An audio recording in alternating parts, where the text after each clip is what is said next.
The Elves and the Shoemaker, retold by Meredith Hairston, illustrated by Trey Chavez. Once there was a shoemaker who lost all of his money. He was so poor that he only had enough leather to make one pair of shoes. So, in the evening, he cut out shoes from the last pieces of leather he had. He intended on making the shoes the next morning. Then he went to bed. In the morning, he was preparing to sit down to work when he looked, and there were the shoes all finished on his table. He was so astonished that he did not know what to say. He took the shoes in his hands and examined them inside and out.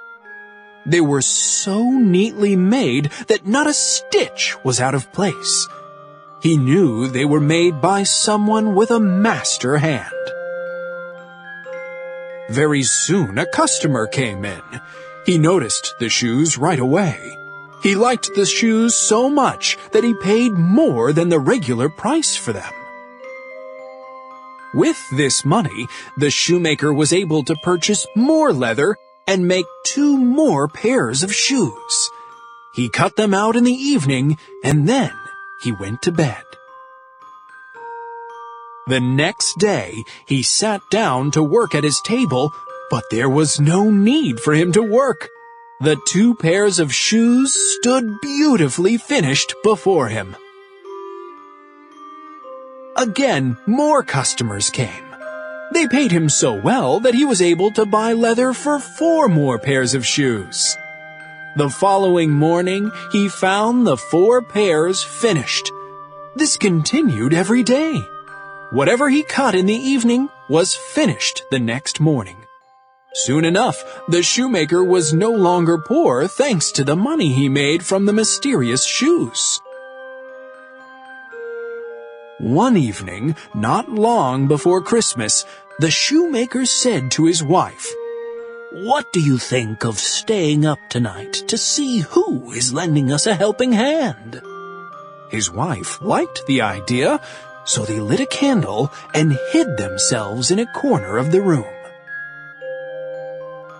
At midnight, in came 2 little men only wearing shorts. They sat down at the shoemaker's table and set to work on the leather pieces. They stitched and they sewed, they hammered and polished. The shoemaker could not believe his own eyes. When they were all done, they ran quickly away back into the cold night air. The next day, the wife said to her husband, "These little men have made us rich. We must show them how grateful we are. They must be freezing only in their shorts in the cold winter air. I will make them little shirts, coats, vests, and pants for them to wear. I will knit them socks and sweaters too, and you can make them each a pair of shoes." The shoemaker was pleased with this plan. So on Christmas Eve, when everything was ready, they laid out the clothes as presents for the little men. The table was full of gifts instead of the leather pieces for shoes. The little men came in. When they saw the clothes instead of leather to mend, they were surprised and delighted. With the greatest speed, they put on the lovely clothes and sang, "Now we are boys so fine to see, no longer cobblers should we be." They danced and they skipped and leaped over chairs. At last, they danced right out the door. From this time on, the little cobblers no longer came. But the shoemaker prospered as long as he lived. He made shoes for many more customers, all thanks to the kind little men.